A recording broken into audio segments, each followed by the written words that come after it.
अस्सलाम वालेकुम जी।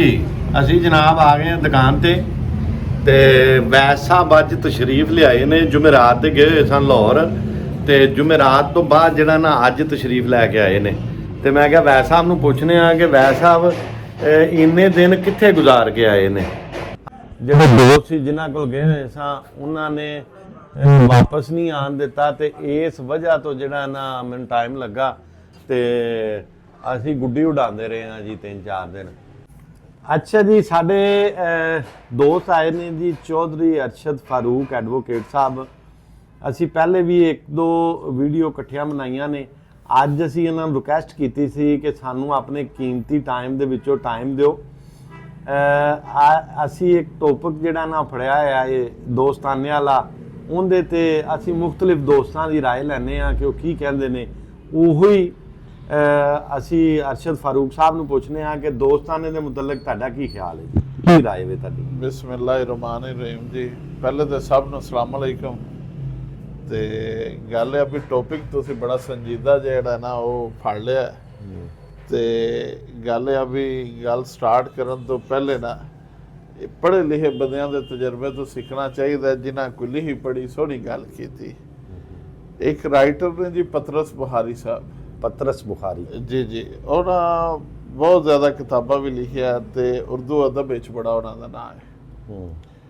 ਨਿਸਾਬ ਵਿੱਚ ਵੀ ਆਪਣੀ ਜਿਹੜੀ ਕਿਤਾਬਾਂ ਸਕੂਲ ਵਗੈਰਾ ਹੁੰਦੀਆਂ ਨਾ ਉਹਨਾਂ ਵਿੱਚ ਵੀ ਉਹਨਾਂ ਦੇ ਮਜ਼ਾਮੀਨ ਛਾਇਆ ਹੋਏ ਨੇ ਤੇ ਬੱਚਿਆਂ ਨੂੰ ਪੜ੍ਹਾਏ ਜਾਂਦੇ ਰਹੇ ਨੇ।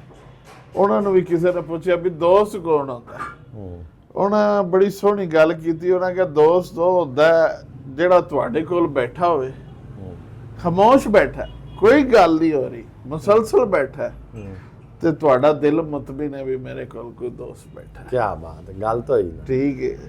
ਤੇ ਅਗਾ ਜਿਹੜੀ ਇਹਦੀ ਐਕਸਪਲੇਨੇਸ਼ਨ ਹੈ ਉਹ ਇਹ ਆ ਵੀ ਦੋਸਤ ਉਹ ਹੁੰਦਾ ਵੀ ਜਿਵੇਂ ਉਹ ਨਈਮ ਬਹਾਰੀ ਸਾਹਿਬ ਦਾ ਇੱਕ ਕਲਿੱਪ ਹੈ, ਉਹ ਆਖਦੇ ਨੇ ਵੀ ਦੋਸਤ ਉਹ ਹੁੰਦਾ ਜਿੱਥੇ ਇੰਟਰਸਟ ਕਲੈਸ਼ ਕਰ ਜਾਣਾ। ਤੁਹਾਡਾ ਤੇ ਫਰਜ਼ ਕਰੋ ਮੈਂ ਤੁਹਾਡਾ ਦੋਸਤ ਆ ਤੇ ਤੁਹਾਡਾ ਮੇਰਾ ਇੰਟਰਸਟ ਇੱਕ ਜਗ੍ਹਾ ਤੇ ਆ ਗਿਆ ਤੇ ਉਹਨਾਂ 'ਚ ਦੋਵੇਂ ਦੋਸਤ ਇਸ ਗੱਲ ਤੇ ਉਹਨਾਂ ਨੂੰ ਪਤਾ ਲੱਗ ਗਿਆ ਵੀ ਹੁਣ ਕਲੈਸ਼ ਹੋ ਗਿਆ ਇੰਟਰਸਟ ਦਾ, ਵਫਾਦਾਰ ਦਾ ਕਲੈਸ਼ ਹੋ ਗਿਆ, ਦੋਵੇਂ ਸਰੈਂਡਰ ਕਰਨ ਨੂੰ ਤਿਆਰ ਹੋ। ਯਾਨੀ ਤੁਸੀਂ ਮੇਰੇ ਲਈ ਤੇ ਮੈਂ ਤੁਹਾਡੇ ਲਈ। ਠੀਕ ਹੈ। ਇਹ ਔਰ ਦੂਸਰਾ ਇਹ ਕਿਹਾ ਜਾਂਦਾ ਵੀ ਦੋਸਤ ਉਹ ਹੁੰਦਾ ਜਿਹਨੂੰ ਤੁਹਾਨੂੰ ਮੂੰਹੋਂ ਬੋਲ ਕੇ ਗੱਲ ਨਾ ਕਹਿਣੀ ਪਏ, ਦੱਸਣਾ ਨਾ ਪਵੇ, ਦੱਸਣਾ ਨਾ ਪਏ ਕੀ ਪ੍ਰੋਬਲਮ ਹੈ, ਕੀ ਗੱਲ ਹੈ, ਉਹ ਤੁਹਾਡੀ ਸ਼ਕਲ ਵੇਖ ਕੇ ਸਮਝ ਜਾਂਦਾ ਇਸ ਤਰ੍ਹਾਂ ਹੀ। ਔਰ ਇਹਦੇ ਚੋਂ ਸਾਡੇ ਇੱਕ ਦੋਸਤ ਹੁੰਦੇ ਸਨ, ਉਹ ਤੁਹਾਨੂੰ ਪਤਾ ਹੈ ਕਿ ਉਹ ਜਿਹੜੇ ਏਜੰਸੀਆਂ ਦੇ ਟ੍ਰੇਡ ਬੰਦੇ ਹੁੰਦੇ ਆ ਨਾ ਉਹਨਾਂ ਦੀ ਸਕਸੈਸ ਬਹੁਤ ਤੇਜ਼ ਹੁੰਦੀ। ਉਹ ਸਾਡੇ ਕਲਾਸ ਫੈਲੋ ਵੀ ਸਨ, ਬ੍ਰਿਗੇਡੀਅਰ ਸਾਹਿਬ ਸਨ ਜਦੋਂ ਅਸੀਂ ਕ੍ਰਿਮੀਨੋਲੋਜੀ ਪੜ੍ਹਦੇ ਸਨ। ਉਹ ਜਦੋਂ ਅਸੀਂ ਕਲਾਸ 'ਚ ਪੜ੍ਹਦੇ ਹਨ ਨਾ ਤੇ ਉਹ ਜਿਹੜੇ ਸਾਊਂਡ ਨਾਲ ਅਸੀਂ ਸਲਾਮ ਕਰ ਰਹੇ ਹਨ ਨਾ ਉਹ ਕਹਿ ਦਿੰਦੇ ਸੀ ਆਈ ਤੇਰੇ ਲਾਤ ਖਰਾਬ ਨੇ। ਯਾਨੀ ਉਹਨਾਂ ਬੰਦਿਆਂ ਦੀ ਸੈਂਸ ਇੰਨੀ ਤੇਜ਼ ਹੁੰਦੀ ਹੈ ਵੀ ਉਹ ਤੁਹਾਡੇ ਸਲਾਮ ਕਰਨ ਦੇ ਅੰਦਾਜ਼ ਐਂਟਰ ਹੋਣ ਨਾਲ ਹੀ ਜੱਜ ਕਰ ਲੈਂਦੇ ਨੇ ਵੀ ਇਹ ਕੀ। ਉਹ ਦੋਸਤ ਹੀ ਹੁੰਦਾ ਨਾ ਜਿਹੜਾ ਦੋਸਤ ਨੂੰ ਸਮਝ ਰਿਹਾ ਹੁੰਦਾ। ਹਾਂਜੀ। ਤੇ ਇਹ ਬੜੀ ਫੀਲਿੰਗ ਹੁੰਦੀਆਂ ਸਨ। ਬਾਕੀ ਜਿਹੜਾ ਇਹ ਆ ਵੀ ਉਹ ਜ਼ਿਆਦਾ ਗੱਲਾਂ ਨਹੀਂ ਆਪਾਂ ਕਰਦੇ ਇਹਦੇ ਤੇ, ਲੇਕਿਨ ਇਹ ਆ ਵੀ ਦੋਸਤੀ ਜਿਹੜੀ ਕੁਰਬਾਨੀ ਦਾ ਨਾਂ ਹੈ।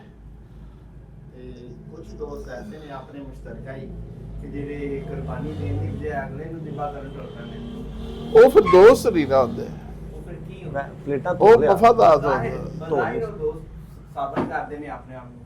ਨਹੀਂ ਉਹ ਨਾ ਮਫਾਦਾਤ ਹੁੰਦੇ ਨੇ ਬੰਦਿਆਂ ਦੇ। ਉਹ ਸਿਰਫ ਉਨੀ ਦੇਰ ਤੁਹਾਡੇ ਦੋਸਤ ਨੇ ਜਿੰਨੀ ਦੇਰ ਮਫਾਦਾਤ ਤੁਹਾਡੇ ਨਾਲ। ਜਦੋਂ ਤੁਹਾਡੇ ਨਾਲ ਕੋਈ ਮਫਾਦ ਨਹੀਂ ਹੈਗਾ ਉਹ ਫਿਰ ਉਹ ਸਾਈਡ ਤੇ ਹੋ ਜਾਣਗੇ।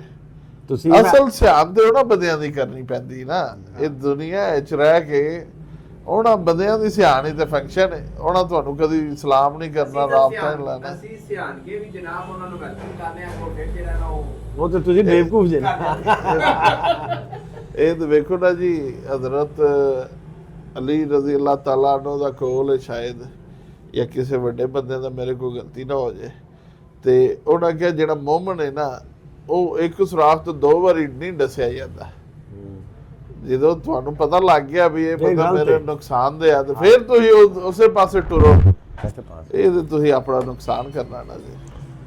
ਅਰਸ਼ਦ ਭਾਈ ਨੇ ਬੜੀ ਚੰਗੀ ਗੱਲ ਕਹੀ ਏ, ਦੋ ਤਿੰਨ ਗੱਲਾਂ ਛੋਟੀਆਂ ਕੀਤੀਆਂ ਲੇਕਿਨ ਕੀਤੀਆਂ ਚੰਗੀਆਂ ਨੇ। ਉਹਨਾਂ ਨੇ ਕਿਹਾ ਜੀ ਤੁਹਾਡਾ ਦੋਸਤ ਹੋਵੇ ਤੇ ਤੁਹਾਡੇ ਕੋਲ ਬੈਠਾ ਹੋਵੇ ਤੇ ਤੁਹਾਨੂੰ ਉਹਨੂੰ ਦੱਸਣਾ ਨਾ ਪਵੇ ਕਿ ਮੈਨੂੰ ਕੀ ਤਕਲੀਫ ਹੈ, ਮੈਨੂੰ ਕੀ ਪਰੇਸ਼ਾਨੀ, ਉਹਨੂੰ ਪਤਾ ਹੋਣਾ ਚਾਹੀਦਾ।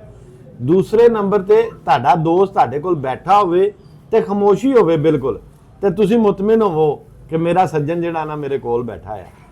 ਤੇ ਅਰਸ਼ਦ ਸਾਹਿਬ ਨੇ ਸਾਨੂੰ ਬੜੀਆਂ ਖੂਬਸੂਰਤ ਗੱਲਾਂ ਜਿਹੜੀਆਂ ਨੇ ਦਸੀਆਂ।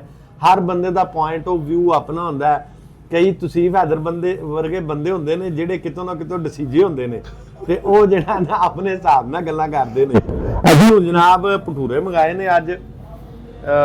ਅਸੀਂ ਕਿਹਾ ਕਿ ਚਲੋ ਅਸੀਂ ਵੀਡੀਓ ਤੇ ਬਣਾਈ ਸੀ ਤੇ ਅਸੀਂ ਖਾ ਕੇ ਵੀ ਤੁਹਾਨੂੰ ਦਸੀਏ ਕਹਿੰਦੀ ਕੀ ਸੂਰਤ ਆ ਜਾਂਦੀ ਭਟੂਰਿਆਂ ਦੀ। ਇਹ ਵੀ ਜਨਾਬ ਕਸੂਰ ਦੇ ਮਸ਼ਹੂਰ ਭਟੂਰੇ ਨੇ ਜਨਾਬ, ਤੇ ਇਹ ਅਭੀ ਇਹਨਾਂ ਦਾ ਟੇਸਟ ਵੀ ਕਿਹਾ ਜਾਂਦਾ ਬੜਾ ਅੱਛਾ ਹੈ। ਅੱਜ ਚੈੱਕ ਕਰ ਲੈਂਦੇ ਆ ਜਨਾਬ। ਤੇ ਬਾਕੀ ਤਸੀਫ ਹੈਦਰਬਨ ਲੱਗਦਾ ਬਹੁਤ ਜ਼ਿਆਦਾ ਜਿਹੜਾ ਦੁਖੀ ਆਦਮੀ ਹੈ, ਆਹੋ ਇਹਨੂੰ ਬਹੁਤ ਜ਼ਿਆਦਾ ਬੰਦਿਆਂ ਦੱਸਿਆ ਤੇ ਜਿਹੜਾ ਸਵਾਲ ਕੀਤਾ ਨਾ ਬੜਾ ਖਤਰਨਾਕ ਹੀ ਕੀਤਾ ਇਹਨੇ। ਤੇ ਮੈਨੂੰ ਇਹ ਨਹੀਂ ਸਮਝ ਆਈ ਵੀ ਇਹ ਜਦੋਂ ਇਹਨੂੰ ਇੱਕ ਬੰਦੇ ਦੱਸ ਜੋ ਲਿਆ ਤੇ ਫਿਰ ਇਹ ਕੀ ਲੈਣ ਗਿਆ। ਦੁਬਾਰਾ ਜਾਣਾ ਹੀ ਨਹੀਂ ਚਾਹੀਦਾ। ਇਹਦੇ ਤੇ ਵੀ ਰੋਸ਼ਨੀ ਪਾਉਣਾ ਜੀ। ਤਸੀਫ ਸਾਹਿਬ ਤੁਸੀਂ ਕਿਉਂ ਗਏ? ਅਸਲ ਜੀ ਮੈਂ ਕਿਸੇ ਹੋਰ ਮਕਸਦ ਦੀ ਗੱਲ ਕੀਤੀ, ਦਿਮਾਗ 'ਚ ਹੋਰ ਵੀ ਇਹ ਗੱਲ ਨਹੀਂ ਮੇਰੇ ਦਿਮਾਗ, ਲੇਕਿਨ ਵਕਤ ਦੇ ਨਾਲ ਜਿਹੜਾ ਨਾ ਇਹਦੀ ਲੇਕਿਨ ਇੱਥੇ ਪਾ ਦੇ। ਬੰਦੇ ਦੇਖੋ ਜੀ ਬੰਦੇ ਫਰੂਕ ਭਾਈ ਦੀ ਦੀ ਗੱਲ ਠੀਕ ਹੈ ਕਿ ਤੁਸੀਂ ਇੱਕ ਜਗ੍ਹਾ ਤੋਂ ਦੱਸੇ ਗਏ ਜੇ ਤੇ ਦੁਬਾਰਾ ਤੁਹਾਨੂੰ ਉਧਰ ਨੂੰ ਜਾਣਾ ਹੀ ਨਹੀਂ ਚਾਹੀਦਾ। ਵੇਖੋ ਤੁਹਾਡੇ ਵੱਲੋਂ ਨਹੀਂ ਹੋਣੀ ਚਾਹੀਦੀ। ਜਿਹੜੀ ਅਸਲ ਗੱਲ ਹੈ ਨਾ, ਤੁਸੀਂ ਆਪਦੇ ਜ਼ਮੀਰ ਨੂੰ ਫੇਸ ਕਰਨਾ। ਅੱਲਾਹ ਤਾਲਾ ਨੇ ਜ਼ਮੀਰ ਦਿੱਤੀ ਇਸ ਲਈ ਵੀ ਤੁਹਾਨੂੰ ਆਪਦੇ ਅੰਦਰ ਪਤਾ ਹੁੰਦਾ ਹੈ ਵੀ ਮੈਂ ਗਲਤ ਹਾਂ ਜਾਂ ਸਹੀ ਹਾਂ। ਬਾਅਦ ਬੰਦੇ ਹੁੰਦੇ ਨੇ ਉਹਨਾਂ ਦਾ ਇੰਟਰਸਟ ਇਹ ਹੁੰਦਾ ਵੀ ਇਹ ਬੰਦਾ ਹੁਣ ਉੱਤੇ ਜਾ ਰਿਹਾ ਹੈ। ਜਿਵੇਂ ਇੱਥੇ ਮੌਸਮੀ ਗੁਬਾਰੇ ਅੱਜ ਕੱਲ੍ਹ ਢੇਰ ਲੱਗੇ ਫਿਰਦੇ ਆ, ਐਵੇਂ ਤੁਸੀਂ ਸਿਆਸਤਦਾਨਾਂ ਨੂੰ ਵੇਖੋ ਐਵੇਂ ਸਲਾਮੀਆਂ ਕਰਦੇ ਫਿਰਨਗੇ ਐਵੇਂ ਬਿਲਾ ਵਜ੍ਹਾ ਹੀ। ਉਹ ਸਿਰਫ 4 ਫੋਟੋ ਬਣਾਉਣ ਲਈ ਜਾਂ ਵੀਡੀਓ ਚਾਲ ਲਈ ਸਾਰੀ ਦਿਹਾੜੀ ਬਹਿ ਰਹਿਣਗੇ। ਕੰਮਕਾਰ ਕਰਨਾ ਕੋਈ ਨਹੀਂ, ਬਾਹੋ ਫੇਸਬੁੱਕਾਂ ਤੇ ਲਾਉਣ ਲਈ, ਉੱਥੇ ਹੀਰੋ ਬਣਨ ਲਈ ਤੇ ਲੋਕਾਂ ਨੂੰ ਚੱਕਰ ਦੇਣ ਲਈ। ਵੀ ਇੱਕ ਆਮ ਆਦਮੀ ਨੂੰ ਕੀ ਲੋੜ ਹੈ ਇੱਥੇ ਕੋਈ ਸਿਆਸਤਦਾਨ ਲਗਾ ਜਾਏ? ਕੀ ਲੋੜ ਹੈ ਭਾਈ ਇਹ ਨਾਲ ਸਲਾਮੀ ਖਾਓ। ਕਰਨ ਦੀ? ਉਹ ਵੀ ਇਨਸਾਨ ਹੈ। ਲੋ ਜੀ ਬਿਸਮਿਲ੍ਲਾਹਿਰ ਰਹਿਮਾਨਿਰ ਰਹੀਮ ਜੀ। ਇਹ ਵੀ ਚੈੱਕ ਕਰਨਾ ਹੈ ਜ਼ਰਾ ਕਲੋਜ਼ ਅਪ ਲਓ ਜੀ ਤੁਸੀਂ ਭਾਈ। ਆਹਾ ਬਿਸਮਿਲ੍ਲਾਹਿਰ ਰਹਿਮਾਨਿਰ। ਬੜਾ ਟੇਸਟੀ ਕੰਮ ਹੈ ਜੀ ਇਹਦਾ, ਬਿਹਤਰੀਨ ਮਜ਼ੇਦਾਰ ਜੀ। ਆਓ ਜੀ ਤੁਸੀਂ ਭਾਈ ਆਓ ਜੀ। ਅਵੈਸ ਆ ਜਾ। ਫਿਰ ਵੀਡੀਓ ਚੱਕਰ ਹੈ ਤੁਸੀਂ ਭੁੱਖੇ ਰਹਿ ਜਾਓਗੇ। ਆ ਜਾਓ।